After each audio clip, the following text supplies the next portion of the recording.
തിരുവല്ലാമല ക്ഷേത്രം തൃശ്ശൂരിൽ നിന്നൊരു 1.5 മണിക്കൂറുണ്ട്. തൃശ്ശൂരിൽ നിന്ന് ഞങ്ങളിവിടെ എത്തി. എങ്കിലുമൊക്കെ വന്ന് കണ്ടു പോകണ്ട, ഭയങ്കര പീസ്ഫുൾ, ഭയങ്കര കാമായിട്ടുള്ളൊരു ക്ഷേത്രമാണ്.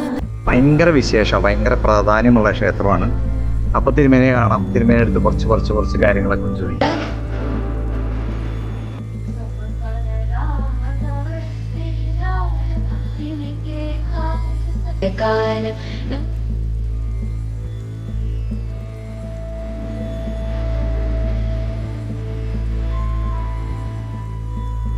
നമസ്കാരം. ഇന്ന് നമ്മൾ തിരുവല്ലാമല ക്ഷേത്രത്തിലാണ്. വില്ലുമാതിരി ക്ഷേത്രത്തിൽ വരിക എന്ന് പറഞ്ഞാൽ തന്നെ വലിയ ഭാഗ്യമുള്ള ഒരു കാര്യം അത്. ശ്രീകാന്തായ കല്യാണ നിധയേ നിധയേധിനാം ശ്രീ വെങ്കടനിവാസായ ശ്രീനിവാസായ മംഗളം. ഇവിടെ വന്ന് ഇവിടുത്തെ മേൽശാന്തിയോടൊപ്പം ഇരിക്കാൻ പറ്റുമ്പോൾ നമ്മൾ എവിടെയോ എന്തോ ഭാഗ്യം ചെയ്ത ആൾക്കാരാന്ന് വീണ്ടും തോന്നിപ്പോണു. ക്ഷേത്രത്തിനെ കുറിച്ചും ക്ഷേത്ര ചരിത്രത്തെക്കുറിച്ചും ഐതിഹ്യങ്ങളെക്കുറിച്ചും കുറേ കാലമായി ഇങ്ങനെ കുറച്ച് പേരിങ്ങനെ ചോദിക്കുന്നു, നിങ്ങളെന്താ തിരുവല്ലാമല ഭാഗത്തേക്ക് വരാത്ത, ഞങ്ങളുടെ അമ്പലത്തിൻ്റെ ഒരു വീഡിയോ ഒക്കെ എടുക്കണം എന്ന് പറയാറുണ്ട്. ഇന്ന് എല്ലാത്തിനും ഒരേ സമയമുണ്ട് എന്ന് പറയണ പോലെ ഇന്ന് അതിനൊരു നേരമായി. അത് കാരണം ഇന്ന് ഇവിടെ എത്തിപ്പെടാനും ആ നേരത്തിൽ തന്നെ ഇവിടെ എത്തിപ്പെടാൻ പറ്റിയത് വലിയൊരു ഭാഗ്യം. അപ്പോൾ ക്ഷേത്രത്തിലെ 2 മേൽശാന്തിമാരാണുള്ളത്. 2 മേൽശാന്തിമാരോടൊപ്പം നമുക്ക് ഈ അമ്പലത്തിൻ്റെ വലിയ ചരിത്ര പ്രധാനം, അതായത് വർഷങ്ങൾ, എത്ര വർഷം എന്ന് പറയാം ശരിക്കും? വർഷങ്ങൾ എൻ്റെ ധാരണയിലൊരു 8 തലമുറ കഴിഞ്ഞിട്ടുണ്ട്. ഞങ്ങളുടെ കാരായ്മ കുടുംബമായിട്ട് 8 തലമുറ കഴിഞ്ഞു. ഓൾറെഡി കഴിഞ്ഞു എൻ്റെ അറിവില്. അതിന് എത്ര കാലമായി എന്ന് ചോദിച്ചു കഴിഞ്ഞാൽ അതിന് ഇതില്ല. ശരി തിരുമേനി, നമസ്കാരം. എനിക്കൊന്ന് ഈ ക്ഷേത്രത്തിന്റെ ശരിക്കും പറഞ്ഞാൽ ഒരുപാട് പേർക്ക് അറിയുന്നുണ്ടാവില്ല അവിടെ എത്ര പ്രതിഷ്ഠകൾ ഉണ്ട് എന്നുള്ളത്. ഒരു കൺഫ്യൂഷൻ എല്ലാവരും, അതൊന്ന് പറഞ്ഞുതരും. ഇവിടെ കിഴക്കേ നടക്കില് ലക്ഷ്മണസ്വാമി സങ്കല്പമാണ്. പരശുരാമൻ പ്രതിഷ്ഠിച്ചതാണ്. പിന്നെ പടിഞ്ഞാറ് നടയില് ആമലക മഹർഷി തപസ് ചെയ്തിരുന്നു. രാമരാമ ജപിച്ചിട്ട് തപസ് ചെയ്തിരുന്നു. രാമരാമ ജപിച്ച് തപസ് ചെയ്തപ്പോൾ അദ്ദേഹത്തിന് ശ്രീഭൂമി സഹിതം മഹാവിഷ്ണു, സാക്ഷാൽ മഹാവിഷ്ണു ദർശനം കൊടുക്കും. എന്താ വരം വേണ്ടത് ചോദിച്ചു. ഇവിടെ വരണം അങ്ങനെ സ്വയംഭൂവായിട്ട് ശിലായുഗം അറിയത് ശിലാരൂപനായി മാറി. അത് പടിഞ്ഞാറേ നടയില്. പിന്നെ അത് ഈ രാമരാമ ജപിച്ച കാരണം ഇവിടെ രാമനും അവിടെ ലക്ഷ്മണനുമായി. ശരിക്കും പറഞ്ഞ ഈ അദ്ദേഹത്തിന് കുറെ പ്രാധാന്യം ഉണ്ട് ഇവിടെ, അല്ലേ? കാരണം ഇവിടെ വന്നിരുന്ന് തപസ് ചെയ്ത് അമലവർഷി അമലവർഷിയാണ് പ്രധാനമായിട്ട്. ഏറ്റവും പുരാതനമായിട്ടുള്ള കിഴക്കേ നടയാണ്, പരശുരാമ പ്രതിഷ്ഠയാണ്. അതിനുശേഷം അദ്ദേഹം ഈ അമ്പലത്തിൽ ഭജനം ചെയ്തു ഇരുന്ന് ഇങ്ങനെ ദർശനം കൊടുക്കും. ഈ സ്വർണ്ണക്കൂളത്തിന്റെ മുകളിലാണ്, സ്വർണ്ണക്കൂള മരത്തിന്റെ മുകളിലാണ് വില്വാധിനാഥൻ ദർശനം കൊടുത്തത്. അങ്ങനെയാണ് വില്വാധിനാഥനായത്. അതെ. സ്വർണ്ണക്കൂളവും ഇപ്പോഴും പീഠത്തിന്റെ അടിയിൽ ഉണ്ടെന്ന സങ്കല്പം ഉണ്ട്. എൻട്രൻസ് ഉണ്ട്, ചെറിയ ഹോളൊക്കെ ആയിട്ട്. ആരും കിടക്കാൻ പറ്റില്ല, ചെറിയൊരു ഹോള് വഴിയാണ്. എന്തൊക്കെയാ പൂജകൾ ഇവിടുത്തെ സ്പെഷ്യൽ പൂജകൾ എന്ന് പറയുമ്പോൾ സാധാരണ രാവിലെ 5 മണിക്ക് നട തുറന്നു കഴിഞ്ഞാൽ അഭിഷേകം വളരെ പ്രാധാന്യം എന്താ വെച്ചാൽ 2 നടക്കും ഒരേ സമയം. അതാണ് നടയിൽ ഒരേ സമയം എല്ലാം ഒരേ സമയം. രാവിലെ 5 മണി നട തുറന്നു കഴിഞ്ഞാൽ അഭിഷേകം വളരെ നേദ്യം. 6 മണി രാവിലത്തെ പൂജ. തുടർന്ന് ശിവേലി 2 നടക്കല് തേവർ ഒരുമിച്ച് എഴുന്നള്ളിക്കുന്നു. 2 നടക്കൽ തേവരും ഒരുമിച്ച് എഴുന്നള്ളിച്ച് ശിവേലി ഒറ്റ ശിവേലിയായിട്ട് ശിവേലി. അത് 7 മണി കഴിഞ്ഞ് കഴിഞ്ഞാൽ പന്തിരടി നവകം എന്നും അഭിഷേകമുണ്ട്. അതിനും അഭിഷേകമുണ്ട്. എന്നും പന്തിരടിക്ക് അഭിഷേകമുണ്ട്. നവകം ഒരു ദിവസം മാത്രമേ മുടക്കുള്ളൂ, ഏകാദശി ദിവസം. കുംഭമാസത്തില് കറുത്ത ഏകാദശി എന്ന് മാത്രമേ അഭിഷേകം ഇല്ലാത്തുള്ളൂ. ബാക്കി എല്ലാ ദിവസവും അഭിഷേകമുണ്ട്. പിന്നെ മണ്ഡലം 40 ദിവസവും പഞ്ചവ്യ അഭിഷേകം ഉണ്ട്. പഞ്ചവ്യം ആയിട്ട്. പിന്നെ തിരക്കിനനുസരിച്ച് സാധാരണഗതിയിൽ 11:30-12 മണിയാവും അടയ്ക്കാൻ. രാവിലെ എത്ര മണിക്ക് തുടങ്ങും? രാവിലെ 5 മണിക്ക് ഭക്തജനങ്ങൾ തുറന്നു കൊടുക്കും. 5 മണി. പിന്നെ ഉച്ചപൂജ 10 മണി കാലമായാൽ അതും ശിവേലി. 3 ശിവേലിയാണുള്ളത്. ശിവേലി കഴിഞ്ഞ ഒരു 11:30-12 മണിക്കുള്ളിൽ നട അടയ്ക്കും. കഴിഞ്ഞ വൈകുന്നേരത്തെ 5 മണിക്കാണ് തുറക്കും. സാധാരണ എന്നും ചന്ദ്രചാർത്ത് പതിവുണ്ട്. വിധം എന്നും 2 നടക്കിലും 2 അല്ല 5 നടക്കിലും. ഹനുമാൻ സ്വാമി ഉണ്ട്, അയ്യപ്പ സ്വാമി ഉണ്ട്, ഗണപതി ഉണ്ട്. എല്ലാം 5 നടക്കിലും ചന്ദ്രചാർത്ത്. ഒരു ഉള്ളില് രണ്ടുപേര് അല്ലേ? അകത്ത് 3 പേര്, ഗണപതിയും കൂടി. പുറത്താണ് ഹനുമാൻ. പുറത്ത് ഹനുമാൻ, കിഴക്ക് ഭാഗത്ത് പുറത്ത് ഹനുമാൻ, താഴത്ത് അയ്യപ്പൻ, ശിവൻ, പാർവതി. പണ്ട് ഒറ്റ പീഠത്തിലായിരുന്നു. ഇപ്പൊ അത് പുതുക്കി പണിതപ്പോ പീഠം 3 ആക്കി. പ്രശ്നം വെച്ചിട്ടോ എന്താ അറിയില്ല, 3 ആക്കി.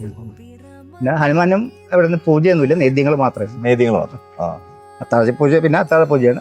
5 മണിക്ക് നട തുറന്നു കഴിഞ്ഞാൽ സന്ധ്യാർത്തി കഴിഞ്ഞാൽ 5 മണിക്ക് ഭക്തങ്ങൾക്ക് തുറന്നു കൊടുക്കും. 8 മണി വരെ ക്ഷേത്രം തുറന്നു. 7 മണിക്ക് പൂജയ്ക്ക് പോകും. 8 മണിയാകുമ്പോൾ അത്താഴ പൂജ കഴിഞ്ഞാൽ തൃപ്പുക. തൃപ്പതിയുണ്ട്. തൃപ്പകയുണ്ട്. എല്ലാ ചടങ്ങുകളും ഉണ്ട്. ആ ക്ഷേത്രം ഇതിലെ എല്ലാ ചടങ്ങുകളും ഉണ്ട്. ഞങ്ങളവിടെ വടക്കുന്നാലും എത്രയോ എനിക്ക് വേണം അമ്മ 563 ദിവസം കണ്ടിന്യൂസ് തൃപ്പക തൊഴുതുണ്ട്. ഞങ്ങൾ എല്ലാ ദിവസവും തൃപ്പകയ്ക്കും. എല്ലാ ദിവസവും ഇവിടെ തൃശ്ശൂർ നാട്ടിലുള്ള ദിവസമൊക്കെ. പിന്നെ ഈ തിരുവനന്തപുരത്തെ പറഞ്ഞ ഈ രേഖകളില്ലാത്ത കാരണം ഈ പറഞ്ഞു വന്നുള്ളത് മാത്രമേ ഉള്ളൂ. രേഖകള് വ്യക്തമായിട്ടുള്ളതൊന്നും ഇല്ല. നമ്മൾ പറഞ്ഞു തരുന്ന ചരിത്രങ്ങൾ പലതും പഴയ ചരിത്രങ്ങളുണ്ട്.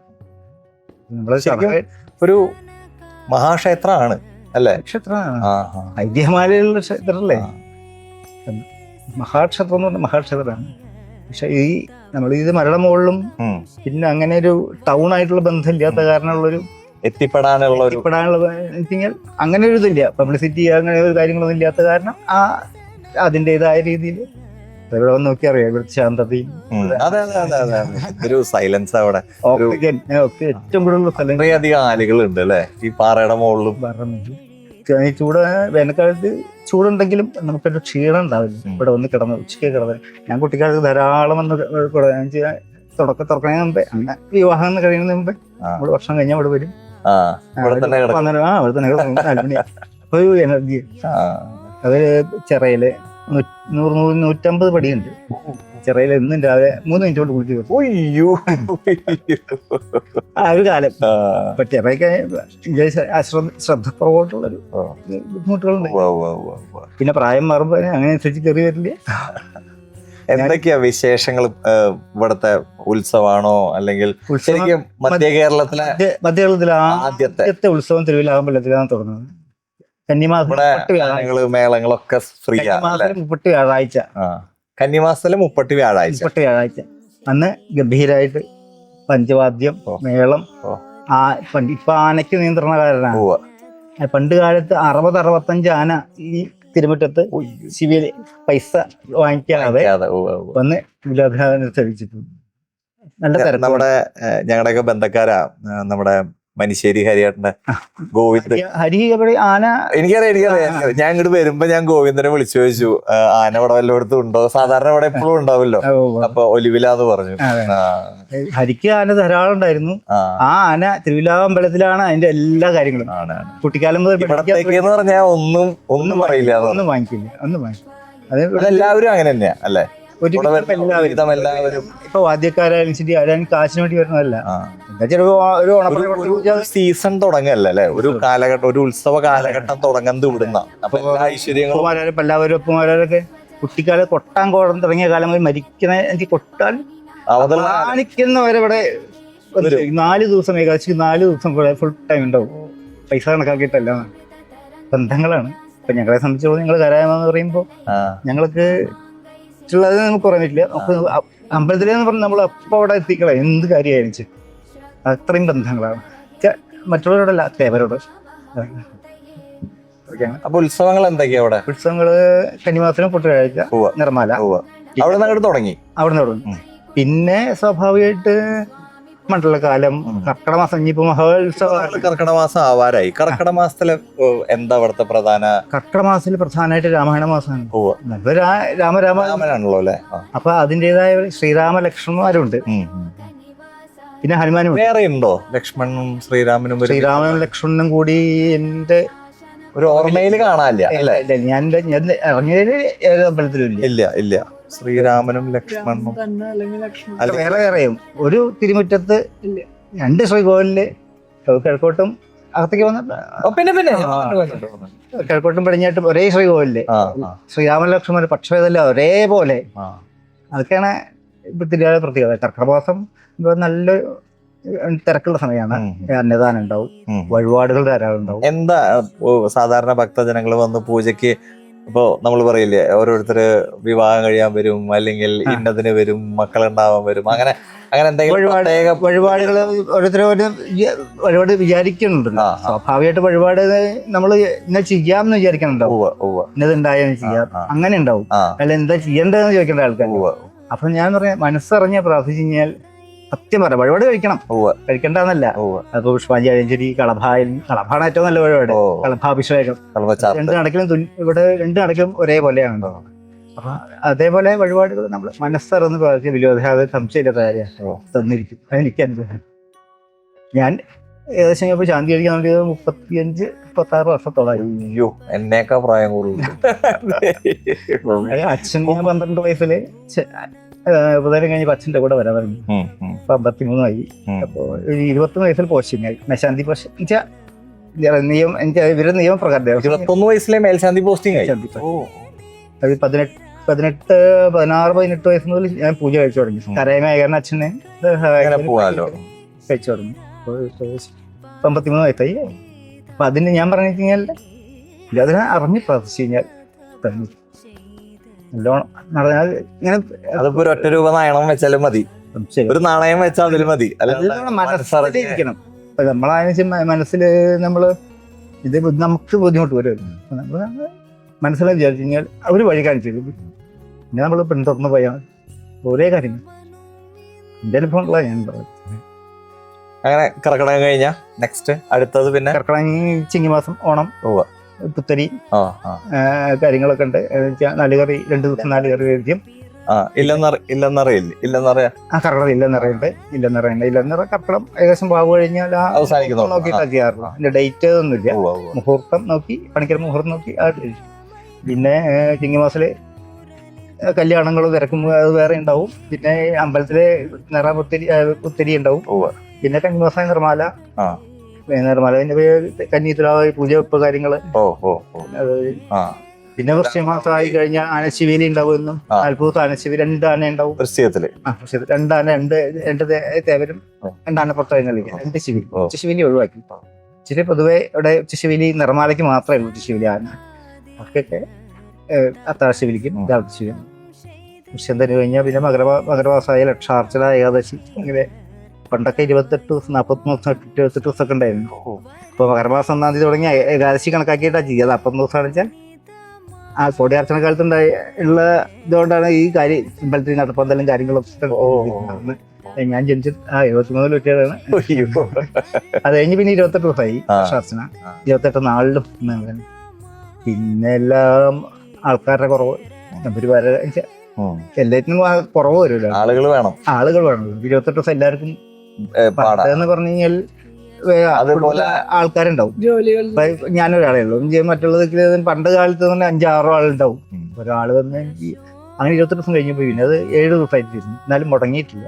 അത് അഷ്ടമിയുടെ അന്ന് ലക്ഷാർച്ചന കഴിയാൻ പാകത്തിന് അഷ്ടമി ഒന്ന് കളഭം, 2 കണക്കിന് കളഭാഭിഷേകം. പിന്നെ അവിടുന്ന് അഷ്ടമി വിളക്ക്, നവമി വിളക്ക്, ദശമി, ഏകാദശി, ദ്വാദശി ഊട്ടോടുകൂടി ഏകാദശി കഴിഞ്ഞു. കുംഭാസന കഴിഞ്ഞു. പിന്നെ മീനമാസം ശ്രീരാമനവമി, അത് 2 ദിവസം ശ്രീരാമനവമി. പിന്നെ മേടമാസം വിഷു തിരക്ക് കാര്യങ്ങളൊക്കെ ആയി. അങ്ങനെ എല്ലാ മാസവും ഉണ്ട്. മിഥുനമാസം മാത്രം കാര്യമായിട്ടൊരു ഒഴിവാണ്. എന്ന് വെച്ച് കഴിഞ്ഞാൽ ഈ മഴയും ഒക്കെ പ്രത്യേകിച്ചൊരു വിശേഷങ്ങളൊന്നും. ഗുരുവായൂർ ഏകാദശി ദിവസം, ഗുരുവായൂർ ശരിക്കും ഒരു ആൽച്ചോട്ടില് ഗുരുവായൂരപ്പൻ വന്നു, അല്ലെ ഗുരുവായൂരപ്പനൊക്കെ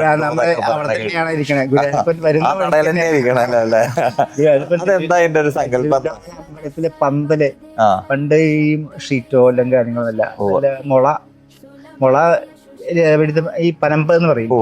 അതുകൊണ്ടാണ് പന്തലിട്. മുളയുടെ കാല്, കവുങ്ങിന്റെ കാല് കേട്ട് അതാണ് റൂഫിങ്. ഏത് ഈ പനമ്പാണ് റൂഫ്. അപ്പൊ അതിന് വന്നു കഴിഞ്ഞാൽ ഇതിന്റെ അകത്ത് പ്രത്യേക സ്വർണ്ണപ്രഭ. ആ പന്തല് കാണാൻ ഗുരുവായൂരിപ്പം ഇവിടെ വരുന്നതാണ് സങ്കല്പം. ഗുരുവായൂർ ദിവസം ഇല്ലുവാതിനാഥ് അവിടുത്തെ ധനം കാണാൻ പോകുന്നതാണ്. അങ്ങനെയാണ് നമ്മള് കഥകളാണ്. ഇതൊക്കെ പുസ്തകത്തിലുണ്ടോ എന്ന് ചോദിച്ചാൽ ഇല്ല. പക്ഷെ ഇതൊക്കെ ഓരോരുത്തരുടെ അനുഭവങ്ങളും മുത്തശ്ശിമാരൊക്കെ അത്രയും നമുക്ക് പറയാം. ശരിക്കും ജോഗ്രഫിക്കലി നോക്കുകയാണെങ്കിൽ ആ മൂലയിൽ തന്നെ അല്ലേ ഗുരുവായൂരുടെ തീർച്ചയായിട്ടും, തീർച്ചയായിട്ടും, തീർച്ചയായിട്ടും. ആ ഇത് കറക്റ്റാണ്. വെറുതെ വെച്ചിട്ടുള്ളതല്ല. അല്ല. അത് പണ്ട് മുതലേ ഗുരുവായൂരപ്പനാട് എന്നാണ് സങ്കല്പം. അവിടെ നിന്ന് നോക്കി തൊഴുത് കഴിഞ്ഞാൽ ഗുരുവായൂർ ഇവിടെ ഒന്ന് തൊഴുതു, അയ്യോ ഗുരുവായൂർ തൊഴാൻ പറ്റിയില്ലോ എന്ന് സങ്കല്പിക്കാം. അവിടെ നിന്ന് തൊഴുതാ ഗുരുവായൂർ തൊഴുതു എന്നുള്ള സങ്കല്പം.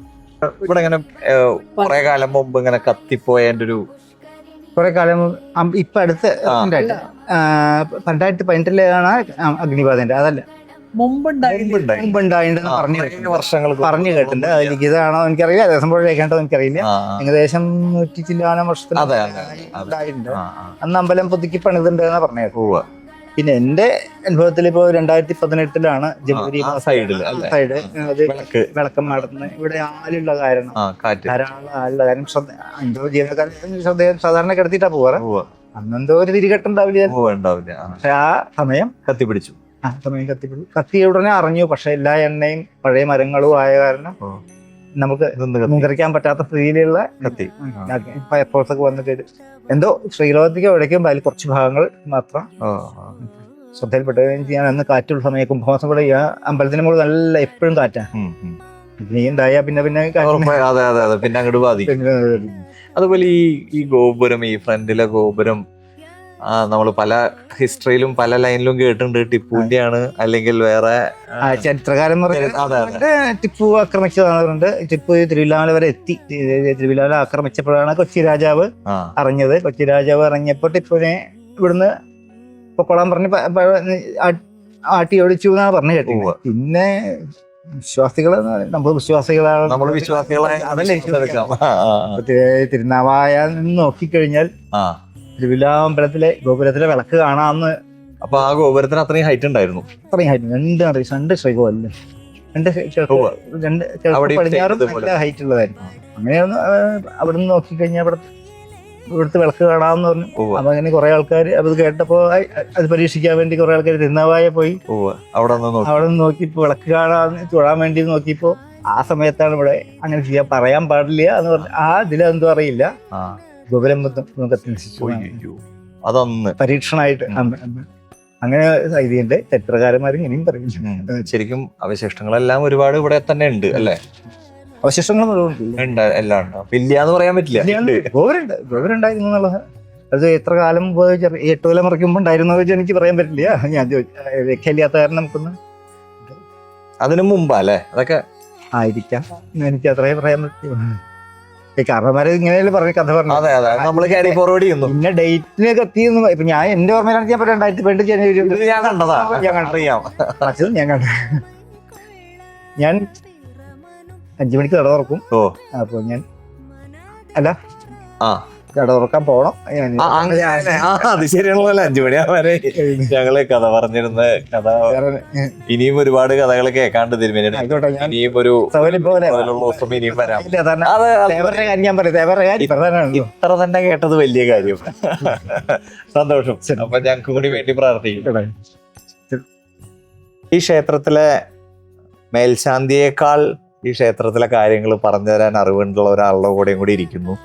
അദ്ദേഹം ഈ ക്ഷേത്രമായിട്ട് കുറെ ആത്മബന്ധമുള്ള കാരണം പുള്ളിക്ക് തിരുമേനി പറഞ്ഞേക്കാൾ കൂടുതൽ കുറച്ച് കാര്യങ്ങൾ പറയാണ്ടെന്ന് പറഞ്ഞു. അപ്പൊ അതും കൂടി ഒന്ന് ചോദിച്ചറിയാമോ സാറേ? പറഞ്ഞോ. ഇങ്ങനെ മേശാന്തിക്ക് മുകളിലായിട്ട് തന്ത്രിക്ക് മുകളിലായിട്ട് പറയാം. ചരിത്രം പറഞ്ഞു തന്നപ്പോ എനിക്ക് തോന്നി സാറിന് കുറച്ചും കൂടിയും ഇവിടുത്തെ ഈ കുട്ടിക്കാലം പോലെ ഇവിടെ ഉള്ള കാലമായിരിക്കും. തീർച്ചയായിട്ടും കുട്ടിക്കാലം തൊട്ട് ഇവിടെ ദിവസം തൊഴുന്നതാണ്, കുളിച്ചു തൊഴുന്നതാണ്. ഇവിടെ രാമഞ്ചിറ പറഞ്ഞിട്ടൊരു കുളം. അപ്പൊ അവിടെ ദിവസവും കുളിച്ചു തൊഴുതിട്ട് ഇവിടെ വന്ന് കുളിച്ചു തൊഴുതാണ് സ്കൂളിൽ പോകുള്ളൂ. അത് കുട്ടിക്കാലം തൊട്ടേ തുടങ്ങിയതാണ്. പ്രായം കൂടുന്നവരും സമയമനുസരിച്ച് വൈകുന്നേരമായി, പിന്നെ ഇടയ്ക്കായി, അങ്ങനെ. പിന്നെ ഞാൻ ഇടയ്ക്ക് ഒരു 2 വർഷം ഗുരുവായൂർ ചീഫ് ഫൈനാൻസ് ഓഫീസർ ആയിരുന്നു. അപ്പൊ അങ്ങോട്ട് പോയി. അപ്പൊ അങ്ങോട്ട് പോകാൻ പറഞ്ഞാൽ വില്ലുവായൂർ മറന്നിട്ടില്ല. അപ്പൊ വരവ് വളരെ ചുരുങ്ങി. അങ്ങനെയുള്ള ഒരു ഇതാണ്. പിന്നെ ഇപ്പൊ ഈ പറഞ്ഞമാതിരി ശരത്ത് പറഞ്ഞമാതിരി ആത്മബന്ധത്തിൽ ആത്മബന്ധം തന്നെയാണ്. വില്ലുവായൂരനാഥൻ എന്ന് പറയുമ്പോ നമ്മള് ഗുരുവായൂർ പോയാലും വില്ലുവായൂരനാഥാന്നാ പറയാ. ഗുരുവായൂർ പോയാലും എല്ലാം ഒന്നാണ്. പക്ഷെ എന്നാലും നമുക്ക് അങ്ങനെ ഒരു നമ്മുടെ ഒരാള് എന്നുള്ള ഒരു ചിന്ത നമുക്ക് വരും. നമ്മളിപ്പോ എവിടെയെങ്കിലും പോയിട്ട് വില്ലുവായൂരനാഥന്റെ ഫോട്ടോ കണ്ടാൽ നമ്മളൊരു കുടുംബത്തിൽ പോയി പെട്ടമായിട്ട് നമുക്ക് തോന്നുന്നു. അങ്ങനത്തെ അനുഭവങ്ങളും ഉണ്ടായിട്ടുണ്ട് എനിക്ക്. ഇതിപ്പോ ക്ഷേത്രത്തെ പറ്റി പറയുമ്പോൾ മേശാന്തി ഒരുവിധം പറഞ്ഞിട്ടുണ്ടാവും. പക്ഷെ ഇത് ഇതിന്റെ പഴക്കം ചോദിച്ചാൽ പറയാൻ പറ്റില്ല. കാരണം കിഴക്ക് ഭാഗം പരശുരാമൻ പ്രതിഷ്ഠിച്ചിട്ടുള്ളതാ. അപ്പൊ നമ്മൾ യുഗങ്ങളോളം എന്ന് പറഞ്ഞാൽ പറ്റുമോ ചോദിച്ചാൽ അറിയില്ല. ഈ പരശുരാമൻ ചിരഞ്ജീവിയാണ്, അതുകൊണ്ട് പിന്നെ എപ്പോഴെങ്കിലും അത് നമുക്ക് പറയാൻ പറ്റില്ല. പക്ഷെ നമ്മൾ കണക്കാക്കണം, ആ യുഗങ്ങളോളം കണക്കാക്കേണ്ടി വരും. പിന്നെ ഇത് ഈ വില്ലും പുരാണം പറഞ്ഞിട്ടൊരു പുരാണമുണ്ട്. അത് ഉമാമഹേശ്വര സംവാദമാണ്. പരമശിവൻ പാർവതിക്ക് പറഞ്ഞു കൊടുക്കുന്നുണ്ട് വില്വാതിരിയെ പറ്റിയിട്ട്. അത് ആ പുരാണത്തിലുണ്ട്. അതേമാതിരി 5-ാം നൂറ്റാണ്ടിലത്തെ നരസിംഹ പുരാണത്തിലും പറയുന്നുണ്ട്, ഭാരതപ്പുഴയുടെ തീരത്ത് ഇങ്ങനെ ഒരു വിശേഷപ്പെട്ട ഒരു സ്ഥലം ഉണ്ടെന്നും അവിടെ ഇങ്ങനെ മഹാവിഷ്ണുവിൻ്റെ ഇതുണ്ട്, പ്രതിഷ്ഠയുണ്ടെന്നും അവിടെ പോയി തൊഴുന്നത് വളരെ ദിവ്യമാണെന്നും പറഞ്ഞിട്ട് അതിൽ പറയുന്നുണ്ട്. അപ്പം അങ്ങനെ ഓരോ പുരാണങ്ങളിലും ഇത് വരുന്നുണ്ട്. പക്ഷെ അതുകൊണ്ട് നമുക്ക് അത് വെച്ചിട്ടുള്ള പഴക്കെ കണ്ടുപിടിക്കാൻ പറ്റും. പിന്നെ ഇവിടെ ആധികാരികമായിട്ടുള്ള ഒരു രേഖയും ദേവസ്വത്തിലില്ല. കാരണം 1035 മലയാളം 1035. അതിൽ എൻ്റെ ഒരു അറിവിലെന്താ വെച്ചാൽ ഇത് 1032 മുമ്പ് ഇത് എങ്ങനെയോ ഇവിടെ ഒരു നാശം ഉണ്ടായിട്ടുണ്ട്. അത് ടിപ്പു വന്നിട്ടാണോ വേറെ വലുതാണോ വെച്ചാൽ അറിയില്ല, പറയാൻ പറ്റില്ല. അത് അന്ന് ആ സമയത്ത് കൊച്ചി രാജാവ് ഇവിടുത്തെ ഒരു വാര്യര്, അന്നൊക്കെ അവർക്ക് ഉഗ്രത്ത് നമ്പി സ്ഥാനമുള്ളവരെന്നാ പറയാ, അവര് മുക്കത്ത് വാര്യര്, അവരെ ഏൽപ്പിക്കുകയാണ് പണിയാൻ വേണ്ടിയിട്ട് നശിച്ച ഭാഗങ്ങളൊക്കെ. അപ്പൊ അങ്ങനെ അമ്പലം ഒക്കെ വൃത്തിയാക്കി പുനരുദ്ധാരണമായി നവീകരണ കലശം നിശ്ചയിച്ചു 1035. അതിന് തൊട്ട് മുമ്പ് ഇവിടെ അഗ്നിബാധ ഉണ്ടായി. അത് ഗംഭീരൻ അഗ്നിബാധയായിരുന്നു അത്രേ. ശ്രീകോവിലൊക്കെ തീ കത്തി. അപ്പൊ കിഴക്കേ നടയിലത്തെ വിഗ്രഹം എടുത്തിട്ട് ഇവര് കൊണ്ടുപോയിട്ട് കിഴക്കേ നടയിലത്തെ ആലിന്റെ ചുവട്ടിൽ വെച്ചു അവിടെ ആദ്യം. പിന്നെ അവിടുന്ന് എടുത്ത് തീർത്ഥക്കുളം ഉണ്ട് താഴത്ത്, അവിടുത്തെ ആ പെരയുടെ ഉള്ളിലും കൊണ്ടുപോയി വെച്ചു. അങ്ങനെ പടിഞ്ഞാറ് നട പുഴക്കീര, കാരണം സ്വയംഭുവാണ്. അങ്ങനെ 22 ദിവസം അതിലത്തെ ചൂട് പോകാൻ നിന്നതാണ്. അതിനുശേഷമാണ് പ്രതിഷ്ഠിച്ചത്. അന്ന് തൊട്ടിട്ട് ദിവസങ്ങളോളം 1000 കിലോ നെയ്യും 1000 ഇളനീരും അഭിഷേകം ചെയ്തിട്ട് ഈ വിഗ്രഹങ്ങളിൽ. ഇന്നത്തെ കാലത്താണെങ്കിൽ നടക്കില്ല. അന്ന് ഭഗവാൻ വളരെ സമ്പന്നനാണ്, കൊച്ചുരാജാവിൻ്റെ അമ്പലമാണ്. അന്ന് അങ്ങനെ ചെയ്തിട്ടാണ് അത്ര ആ പൂർവ്വസ്ഥിതിയിലെത്തിയ വിഗ്രഹങ്ങൾ. അപ്പം അതിനുശേഷം പിന്നെ അമ്പലം കുറച്ചു കാലം നാശത്തിൽ കടന്നു. ശ്രീകോവിൽ മാത്രം ടെമ്പററി സ്ട്രക്ചറായിട്ട് കടന്നു. അതിനൊക്കെ ശേഷം പിന്നെ വീണ്ടും 1052 മലയാള പറയുന്നത്, ഇംഗ്ലീഷ് വർഷം അവസാനം ഞാൻ പറയാം, 1052 വീണ്ടും ഇത് പണിയാൻ വേണ്ടി വീണ്ടും ഏൽപ്പിച്ചു കൊച്ചിരാജാവ്. അങ്ങനെ 58 ഇടവം 31-ാം തീയതിയാണ് ഇവിടെ നവീകരണ കലശം കഴിഞ്ഞു. അതായത് 1883. 143 കൊല്ലായി ഇപ്പൊ ഇവിടെ നവീകരണ കലശം നടന്നിട്ട്. അതിനുശേഷം അതിന് കലശം നടന്നിട്ടില്ല. അതെന്താന്ന് അറിയാത്ത. കാരണം അതെന്താന്ന് വെച്ചാല് ഇപ്പോഴുള്ള തന്ത്രിക്ക് 82 വയസ്സാ, KPC വിഷ്ണു ഭട്ടേരിപ്പാട്. അദ്ദേഹത്തിന് ഓർമ്മയില്ല, അദ്ദേഹത്തിന്റെ അച്ഛൻ പറഞ്ഞ ഓർമ്മയില്ല, മുത്തശ്ശൻ പറഞ്ഞ ഓർമ്മയില്ല. എന്തായാലും പൂർവ്വസൂരികൾ നമ്മളെക്കാൾ കഴിവുള്ളവരാണ് ഉറപ്പായിട്ടും. അവരത് എന്തുകൊണ്ട് ചെയ്തില്ല? അതിൽ നിന്ന് എനിക്ക് അറിഞ്ഞത്, എൻ്റെ അന്വേഷണത്തിൽ നിന്ന് അറിഞ്ഞത് എന്താ വെച്ചാൽ, ദിവ്യമായ പ്രതിഷ്ഠ ഉള്ള സ്ഥലത്ത് നവീകരണ കലശം ആവശ്യമില്ലാത്ത, ഇടയ്ക്ക് ആവശ്യങ്ങളുള്ള ദ്രവ്യകലശോ അഷ്ടബന്ധോ അങ്ങനെ എന്തെങ്കിലുമൊക്കെ വേണ്ടി വരുള്ളൂ എന്നാണ് ഞാൻ അറിഞ്ഞ വിവരം.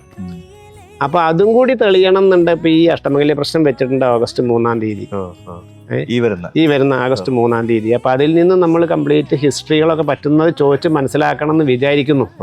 അദ്ദേഹത്തോട് ചോദിക്കും, അതെല്ലാം ചോദിക്കണം നമുക്ക്. കാരണം ഈ എങ്ങനെ ഉണ്ടെങ്കിൽ ഇത് പുനരുദ്ധാരണം കഴിഞ്ഞിട്ട് നമുക്ക് നവീകരണ കലശം നടത്തണം എന്നാണ്. അത് നടത്താൻ പാടുണ്ടോ, ഭഗവാന് ഹിതാണോ?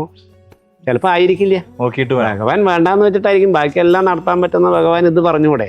അല്ലെങ്കിൽ ഇതിന് മുൻപുള്ളവർ ആരെങ്കിലും ദ്രവ്യകലശം നടത്തിയില്ല, നവീകരണം നടത്തിയിട്ടില്ല എന്നാണ് അറിവും, ആർക്കും അറിയില്ല അതിനെ പറ്റിയിട്ട്. അപ്പൊ അത്രയും 143 കൊല്ലം മുമ്പാണ് അത് നടന്നത്. അതിനുശേഷം പിന്നെ കാര്യമായിട്ടുള്ള ഇതൊന്നും നടന്നതായിട്ട് അറിയില്ല. കാരണം എന്റെയൊക്കെ കുട്ടിക്കാലത്ത് തന്നെ ഇതുമായിട്ടുള്ള കാലുകളൊക്കെ ഇവിടെ ഉണ്ട്. കാലേ ഉള്ളൂ അന്ന്, പന്തലിടുക ചെയ്യാതെ അത് കാലം. പിന്നെയാണ് ഷീറ്റൊക്കെ വന്നത്. അപ്പൊ അതുകൊണ്ട് അത് ആ കാലം തൊട്ടിട്ട് ഇങ്ങനെ കിടക്കുക തന്നെയായിരുന്നു. പിന്നീടാണ് റീസെന്റ് 2018 ഒരു വലിയ അഗ്നിബാധ ഉണ്ടായത്. അപ്പൊ ഭഗവാന്റെ അനുഗ്രഹം കൊണ്ട് ആ ഭാഗം മാത്രമേ കത്തിയുള്ളൂ. ആ വിളക്കുമാടം കത്തി, ചുറ്റമ്പലവും കുറച്ച് ഭാഗം പോയി. ഇതെന്താ വെച്ചാൽ മഹാക്ഷേത്രം തന്നെയാണ്, ശരിക്കും സ്ട്രക്ചർ അങ്ങനെ തന്നെയാണ്. 2018 ഒരു ദിവസം രാത്രി ഇവിടെ അഗ്നിബാധ ഉണ്ടാവണം. അതൊക്കെ ഈ പറഞ്ഞ മാതിരി നമുക്കതൊന്നും പറയാൻ പറ്റില്ല. അത്രയധികം ഒരു ടെൻഷനായിരുന്നു ആ കാര്യത്തിൽ. കാരണം അങ്ങനെ തീ ഇങ്ങനെ ആളിപ്പിടിച്ച് പേപ്പറിൽ ഫോട്ടോ കണ്ട കംപ്ലീറ്റ് നശിച്ചു എന്നൊക്കെ നമ്മൾ വിചാരിച്ചതായിരുന്നു. അത് അന്ന് ആ സമയത്ത് എവിടുന്നൊക്കെയാണ് ആൾക്കാർ ജാതിമത ഭേദമില്ലാതെ വന്നിട്ടാണ് അവരൊക്കെ അതെല്ലാം കെടുത്തിയത്. നമ്മൾ ഫയർ എഞ്ചിൻ അല്ല 5-8 ഫയർ എഞ്ചിൻ വരലുമൊക്കെ ഉണ്ടായി. പക്ഷെ അതൊന്നൊക്കെ രക്ഷപ്പെട്ട അത്ര കിട്ടി. പിന്നെ അതിൻ്റെ ഒരു പുനരുദ്ധാരണം ഒരു വിധമായിട്ടേ ഉള്ളൂ. ഇനി ബാക്കിയുള്ള ഭാഗം നമ്മൾ ശ്രദ്ധിച്ചാൽ നമുക്ക് മനസ്സിലാവും. കിഴക്കും പടിഞ്ഞാറുമുള്ള വാതിൽ മാടങ്ങൾ, വെലിക്കപ്പുര, ചുറ്റമ്പലം, വിളക്ക് മാടം ഒക്കെ ജീർണി അവസ്ഥയിലായിട്ട് നിൽക്കുകയാണ്. അപ്പം അതിന്ന് നന്നാക്കാൻ പറ്റുമോ ഭഗവാന്റെ ഒരു അനുഗ്രഹം കൊണ്ട് കഴിയുമ്പോഴും ഞങ്ങളിപ്പോൾ രംഗത്ത് ഇറങ്ങിയിരിക്കുകയാണ്. ഒരു 5-6 കോടി രൂപ മിനിമം വേണം അതിന് വേണ്ടിയിട്ട്. പിന്നെ അതിന് ശേഷം നവീകരണം നടന്നു കഴിഞ്ഞാൽ നവീകരണ കലശം അല്ലെങ്കിലും നവീകരണ കലശം ആവണം എന്നാണ് 12 കൊല്ലം കൂടുമ്പോൾ. അപ്പൊ അത് നമുക്കത് പാടുണ്ടോ എന്ന് അറിഞ്ഞിട്ട് അതിനനുസരിച്ചിട്ടേ നമ്മൾ ചെയ്യുള്ളൂ. അതാണ് ആ അമ്പലത്തിന്റെ കാര്യങ്ങളെ. അപ്പൊ എന്താ വെച്ചാൽ പറഞ്ഞു വന്നതെന്ന് വെച്ചാൽ എത്ര പഴക്കായി എന്ന് ചോദിച്ചാൽ അതിന് ആൻസർ ഇല്ല. എൻ്റെ കയ്യിൽ ഒരു 100 കൊല്ലം 100 കൊല്ലം പഴക്കമുള്ള ഒരു ബുക്കുണ്ട്. അതിൽ നിന്ന് കിട്ടുന്ന വിവരം വെച്ചിട്ടാണ് കുറെ ഞാൻ പറയുന്നത്. പിന്നെ ദേവസ്വത്തിൽ ഒരു താളിയോലമാതിരി ഒരു സാധനം ഉണ്ട്. പക്ഷേ ഈ താളിയോല എന്നാണ് ആ ബുക്കിൽ എഴുതിയിരിക്കുന്നത്. അപ്പം അതുകൊണ്ട് അതിൽ നിന്ന് കിട്ടുന്ന കുറെ വിവരങ്ങൾ നമുക്കറിയാം. പിന്നെ അങ്ങനെ ചോദിച്ച് മനസ്സിലാക്കിയിട്ടുള്ള വിവരങ്ങളും അതാണ് പറയുന്നത്. ബാക്കി പറയുകയാണെങ്കിൽ ഉത്സവങ്ങളെ പറ്റി ഇപ്പം മേശാന്തി പറഞ്ഞിട്ടുണ്ടാവും എല്ലാതും. ഏകാദശിയുടെ മാഹാത്മ്യവും പിന്നെ പുനർജനി, ഗുരുവായൂർ ഏകാദശി അല്ലേ. അതെന്താന്ന് വെച്ചാൽ ഇവിടെ പ്രതിഷ്ഠ നടത്തിയത് പരശുരാമനാണ്. അപ്പം അദ്ദേഹം അത് പരമശിവൻ പറഞ്ഞിട്ട് ദിവ്യമായ ഒരു സ്ഥലം കണ്ടുപിടിക്കുകയോ പറഞ്ഞപ്പോൾ ഇവിടെയാണ് ഉത്തമമായ സ്ഥലം കണ്ടിട്ട് ഇവിടെ പ്രതിഷ്ഠിച്ചു എന്നാണ് പറയുന്നത്. അപ്പോൾ അദ്ദേഹം ഈ കൊന്നൊടുക്കിയിട്ടുള്ള ക്ഷത്രിയ പ്രേതങ്ങൾക്ക് ഒരു മുക്തി കിട്ടിക്കോട്ടെ എന്നുള്ളൊരു ഇതും കൂടി ഉണ്ടായിരുന്നു. പക്ഷെ പ്രേതങ്ങൾക്ക് ഇവിടെ വന്ന് തൊഴാൻ പറ്റില്ല. അപ്പം അതിനെന്താ വഴി? ഇദ്ദേഹം പോകുന്നിടത്തൊക്കെ ഈ പ്രേതങ്ങളുണ്ട്. അപ്പം എന്താ അതിനൊരു വഴിയെന്ന് ചോദിച്ചപ്പോൾ ദേവഗുരു ആയിട്ടുള്ള ബൃഹസ്പതി പറഞ്ഞു കൊടുക്കുകയാണ്, നീ ഇങ്ങനെ അവിടെ ഒരു പുനർജനി ഗുഹ ഒരു ഗുഹ പണിയാൻ പറയാം. അത് കൂടെ ഇവർ നൂണ് ഓരോ ജന്മത്തെ പാപം ഇവർക്കിനി ജന്മം എടുക്കാൻ പറ്റില്ല. അപ്പം അതിൽ കൂടെ നൂഴ്ന്നിട്ട് ഇവർക്ക് ഓരോ പ്രാവശ്യം നൂഴുമ്പോൾ ഓരോ ജന്മം നശിക്കണം.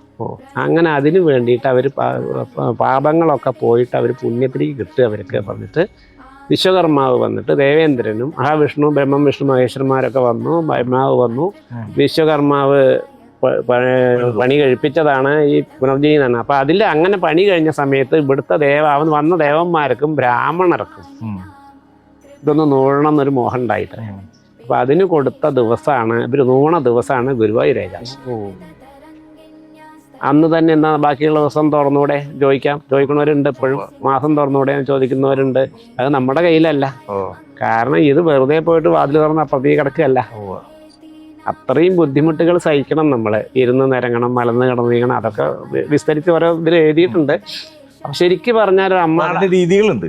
ആ രീതികളെ പറഞ്ഞാൽ അതേ പറ്റുള്ളൂ, അതേ ഫോളോ ചെയ്യാൻ പറ്റുള്ളൂ. നമ്മൾ ഉദ്ദേശിച്ചമാതിരി പറ്റില്ല. നമുക്ക് ഇങ്ങോട്ട് തിരിയാൻ പറ്റില്ല, അങ്ങോട്ടേ തിരിയാൻ പറ്റുള്ളൂ. നമ്മുടെ ദേഹം എത്ര വെച്ചാൽ എത്ര തടികളാൻ പോയിച്ചാൽ അതിനനുസരിച്ച് ആ പാറ, മെലിഞ്ഞോ ഞാനാ പോണാച്ചാൽ അതിനനുസരിച്ചുള്ള പാറ. അങ്ങനെയാണ്. അപ്പൊ നമുക്ക് അങ്ങോട്ടും ഇങ്ങോട്ടും തിരിയാൻ പറ്റും. നമ്മൾ ഇങ്ങനെ നിന്നാൽ ആ ഒരു നിൽപ്പാണ്, അതിനപ്പുറം ഒന്നുമില്ല. അങ്ങനെ ആ ലെവലിൽ വേണം. ഇപ്പൊ ഇരുന്ന് നിരങ്ങണം, മലന്ന് കടന്ന് നീന്തണം, കമിഴ്ന്ന് കടന്ന് നീന്തണം, പിന്നെ വീണ്ടും കമിഴ്ന്നിട്ട് വേണം മുകളിലേക്ക് കയറി വരാൻ. ഇടയ്ക്ക് വെച്ചൊരു സ്ഥലത്ത് ബാക്കിൽ നിന്ന് ഒരു സപ്പോർട്ടും കൂടി വേണം, എന്നാലേ മുകളിൽ കയറുള്ളൂ. ആദ്യം കയറുന്ന ആൾ അവിടെ ഇരുന്നിട്ട് അയാളെ കാലിട്ട് കൊടുക്കണം താഴ്ത്തിക്ക്, അപ്പോഴാണ് ഈ ആൾക്ക് കയറാൻ പറ്റുന്നത്. അങ്ങനെയൊക്കെ. അപ്പം എന്താ വെച്ചാൽ ഒരു ഗർഭസ്ഥ ശിശു അമ്മയുടെ ഗർഭപാത്രത്തിൽ എത്രയൊക്കെ ബുദ്ധിമുട്ടുന്നുണ്ടോ അതൊക്കെ നമ്മൾ ബുദ്ധിമുട്ടണമെന്നാണ്. സാധാരണ നിലയിൽ ഒരു 20 മിനിറ്റ് ഒക്കെയാണ് എടുക്കണ്ടു. പക്ഷേ പരിചയമില്ലാത്തവർ വന്നാലും കൊണ്ട് അരമണിക്കൂറോ 1 മണിക്കൂറോ 2 മണിക്കൂറോ ഒക്കെ എടുക്കാം. ഇപ്പൊ എന്താ ഇത് പറയുകയാണെങ്കിൽ 2 ഫർലോങ് ഒക്കെ ഉണ്ടാവുള്ളൂ. ഒരു മലയുടെ അടിയിൽ നിന്ന് മുകളിലേക്കാണ്. ശ്വാസം മുട്ടലേ പറഞ്ഞാല് പേടി. അല്ലെങ്കിൽ കുട്ടിക്കാലത്താവുമ്പോ നമ്മൾക്കൊരു അഡ്വഞ്ചറസ് ആണ്. പോയിണ്ടല്ലേ, അഡ്വഞ്ചറസ് ആണ്. ഇപ്പൊ നൂഴാൻ പറഞ്ഞാൽ ഇതിന്റെ ഉള്ളെങ്ങാനും നമ്മൾ ശ്വാസം മുട്ടി മരിച്ച എന്താ ഉണ്ടാവുക, ബോഡിയും കൂടി കിട്ടില്ലല്ലോ എന്നൊരു തോന്നലും കൂടി നമ്മുടെ മനസ്സിൽ വരും. അപ്പൊ നാമകലിനെ കണ്ടതിന് ശേഷേ മറ്റേ കൊക്കയിൽ വീഴുന്നത് മഞ്ഞുമേൽ ബോയ്സ് അതിനൊക്കെ ശേഷം ഇപ്പൊ അങ്ങനത്തെ ഒക്കെ കാണുമ്പോ ഭയങ്കര പേടി. അല്ല അതാണ്. അപ്പൊ നമുക്കെന്താ പ്രായം കൂടുന്തോറും ഒരുപക്ഷെ പേടി വരും. ഞാനിവിടെ 1990-കളിൽ ഇവിടെ സെക്രട്ടറി ആയിരുന്നു. ആ സമയത്ത് ഇത് വരുന്നവരോട് പറഞ്ഞു കൊടുക്കണമെങ്കിൽ അത് ഞാൻ മനസ്സിലാക്കണല്ലോ. അതിനു വേണ്ടി മുൻപിലും പിൻപിലും ആളെ പരിചയമുള്ളവരെ നിർത്തിയിട്ടാണ് ഞാൻ പുറത്ത് വന്നത്. എന്നിട്ട് എൻ്റെ ദേഹം മുഴുവൻ മുറിയായി. കാരണം എന്താ വെച്ചാൽ അതാണ് അതിൻ്റെ ഉള്ളിലത്തെ ആ ഘടന അങ്ങനെയാണ്. നമ്മളതൊരു ആൾക്കാർ ചോദിക്കും വെളിച്ചുണ്ടോ, ടോർച്ച് എടുത്തോടെ, അതൊന്നും പറ്റില്ല. അവിടെ അതിന് അറിയാലോ, അതിന് അങ്ങനെ പോയിട്ടുണ്ടെങ്കിൽ അതിനെ പറ്റിയിട്ട് കൂടുതൽ അറിയാൻ പറ്റും. അപ്പൊ അത്രയും ഒരു ഇതായിട്ടുള്ളൊരു വിശേഷമായിട്ടുള്ള അന്ന് പോകുമ്പോ അത്ര ഒരു ബുദ്ധിമുട്ട് ഫീൽ ചെയ്തു അല്ല.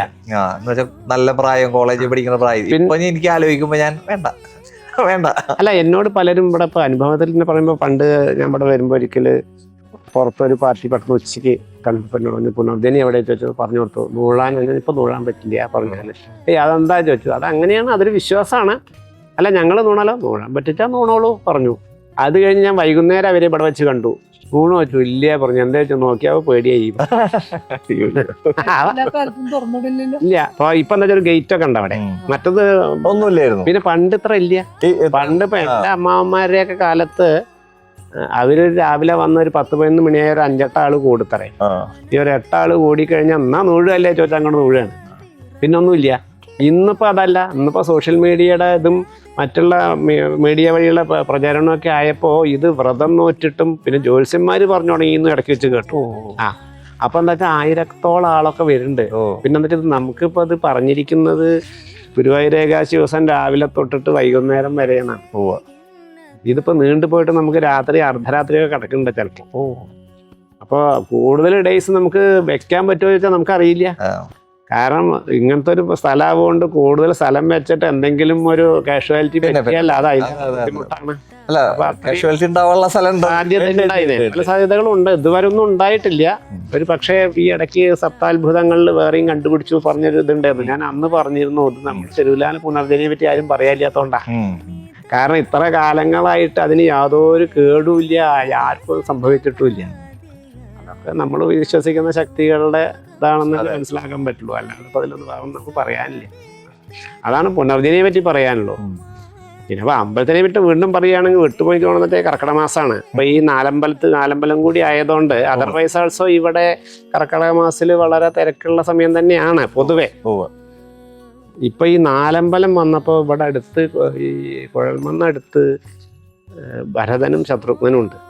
ഓരോ ചെറിയ അമ്പലങ്ങളുണ്ട്. ഇവിടെയാണെങ്കിൽ ഒറ്റയടിക്ക് 2 ആളെ കിട്ടും. അത് വലിയൊരു കാര്യമാണ്. അപ്പൊ ദൂരം കൊണ്ട് ഇതില് തീർന്നു, 2 ആളെ തീർന്നു. വേണമെങ്കിൽ ഹനുമാനിയും കിട്ടും, ഗണപതി ഉണ്ടായിരുന്നു. അല്ല അപ്പൊ അങ്ങനെ ഒരു ഇത് വന്നപ്പോ തിരക്ക് കൂടി വരിക. അപ്പൊ ഇവിടെ അപ്പോൾ ദേവസ്വം ബോർഡും പിന്നെ അതാത് കാലത്തെ കമ്മിറ്റികളും ഒക്കെ പാടെ കൂടി ഒരുവിധം നന്നായി നടക്കേണ്ട കാര്യങ്ങളൊക്കെ. പിന്നെ ഇപ്പോൾ ട്രാവൽസുകാർ ഇപ്പോൾ അതാണല്ലോ പരിപാടി. അപ്പോൾ അതുകൊണ്ട് അതിനും ആളുണ്ട് ധാരാളം. പിന്നെന്താ വെച്ചാൽ വിത്തിൻ റേഡിയസ് ഓഫ് 20 കിലോമീറ്റേഴ്സ് ആൾക്കാർക്ക് ഇതെല്ലാം കഴിച്ചു വരാം. അങ്ങനെ ഒരു ഗുണമുണ്ട്. അത്ര ലോങ് പോണ്ട. ഇപ്പൊ നമ്മള് തൃപ്രയാറ്, കുടൽമാണിക്യം, മൂഴിക്കുളം, പായമ്മൽ പോകുന്നമായിട്ടുള്ള ദൂരം ഇവിടെ പോകണം. ഇവിടെ പോയാൽ അവിടെ എത്തിയാൽ നമുക്ക് അത് രണ്ടും തമ്മിൽ 2 കിലോമീറ്ററോ 4 കിലോമീറ്റർ വ്യത്യാസമേ ഉള്ളൂ. ഇവിടുന്ന് പെരുമാൾ അത്ര അവിടെ അടുത്തായി. അത് കൽക്കുളം പുൽപ്പുരമന്നം ഭരതക്ഷേത്രം, പിന്നെ കൽക്കുളം ശത്രുഘ്ന ക്ഷേത്രം. ആ സ്ഥലത്തിന്റെ പേരാട്ടോ. ഇതൊക്കെ കമ്മിങ് അണ്ടർ ഈ കോട്ടായിയുടെയും കുഴൽമന്നത്തിന്റെ ഇടയിലാണ് ഇത് വരിക. വളരെ അടുത്താണ് ഇവിടുന്ന് പോകാൻ പറയുകയാണെങ്കിൽ. അപ്പൊ അതുകൊണ്ട് എന്താ വെച്ചാൽ ഒരു ഗുണം എന്ന് വെച്ചാൽ ഈ പറയാൻ പാടില്ലെങ്കിലും വാഴ നനയുമ്പോ ചീരയും നനയുന്നത് കേട്ടില്ലേ. അപ്പൊ അതുകൊണ്ട് അമ്പലങ്ങളൊക്കെ നേരാവുക. അതൊരു നല്ല കാര്യം നമ്മൾ വിചാരിക്കണോ. ആൾക്കാരുടെ വിശ്വാസങ്ങളും ഇപ്പൊ അങ്ങനെയാണല്ലോ. അപ്പൊ അതിപ്പോ നാലമ്പലം തിരക്ക് തുടങ്ങുകയാണല്ലോ. ഇനിയിപ്പോ ഒരു 10 ദിവസം ആയി. അപ്പൊ അത് ആ സമയത്ത് നല്ല തിരക്കാവും. നമ്മുടെ അവര് ദേവസ്വമാണ് നടത്തുന്നത്. ദേവസ്വത്തിന്റെ ഉച്ചയ്ക്ക് പ്രസാദം കിട്ടും, കാര്യങ്ങളൊക്കെ ഉണ്ട്. അപ്പൊ ജനങ്ങൾക്ക് മറ്റു ബുദ്ധിമുട്ടുകളൊന്നുമില്ല. അപ്പൊ അതാണ് അടുത്തത് പറയാനുള്ളത്. അത്രയേ ഉള്ളൂ. അപ്പൊ ഇതൊക്കെയാണ് തിരുവല്ലാമല ക്ഷേത്രത്തിന്റെ പ്രത്യേകതകളും ഐതിഹ്യങ്ങളും ചരിത്രങ്ങളും. ഇനിയും ഒരുപാട് പറഞ്ഞുതരാണ്ട് എന്ന് പറഞ്ഞിട്ട് തിരുമേനി പൂജയ്ക്ക് വിളി കയറിപ്പോയതാ. അപ്പൊ പിന്നീടൊരു ദിവസം ഇതേപോലെ വീണ്ടും കഥകൾ കേൾക്കാം. നിങ്ങൾ ആരെങ്കിലും ഇവിടെയൊക്കെ ഈ ഭാഗത്തിൽ കൂടെ ഒക്കെ വരുമ്പോൾ ഒന്ന് കയറി പോകണം, അല്ലെങ്കിൽ ഇവിടേക്കായിട്ടൊന്ന് വന്ന് ഈ അമ്പലവും ഈ ചുറ്റുവട്ടവും ഈ ആലുകളും ഈ ക്ഷേത്രത്തിനെ ഒന്ന് കണ്ട് പോകണം. എപ്പോഴെങ്കിലും ഒരിക്കൽ വരണം. ശരിക്കും മഹാക്ഷേത്രത്തിൽ ഉൾപ്പെടുന്ന ക്ഷേത്രങ്ങളാണ്, പക്ഷെ കുറച്ച് ദൂരെയും കുറച്ച് മലമുകളിലൊക്കെ ആയ കാരണം എത്തിപ്പെടാനുള്ള ബുദ്ധിമുട്ടുള്ള കാരണമാണ്. എന്റെ കാർ ഇവിടെ അടി വരെ വരുന്നുണ്ടല്ലോ, എന്താ എത്തിപ്പെടാൻ ബുദ്ധിമുട്ട്? അല്ല ട്രാൻസ്പോർട്ടേഷൻ എനിക്ക് അത് പണ്ടത്തെ ഇപ്പൊ കുറേയും കൂടിയും സൗകര്യങ്ങൾ കൂടി. ഇപ്പൊ ദൂരത്തുനിന്നൊക്കെ വന്നു തുടങ്ങിയില്ല ആൾക്കാര്. ഉണ്ട് ഉണ്ട് ഉണ്ട്. നല്ല പ്രകൃതി. അപ്പൊ എപ്പോഴെങ്കിലും ഈ ക്ഷേത്രത്തിലൊന്ന് വന്നു പോണം. മംഗളാശാസന പരൈർമദാചാര്യ പുരോഗമൈ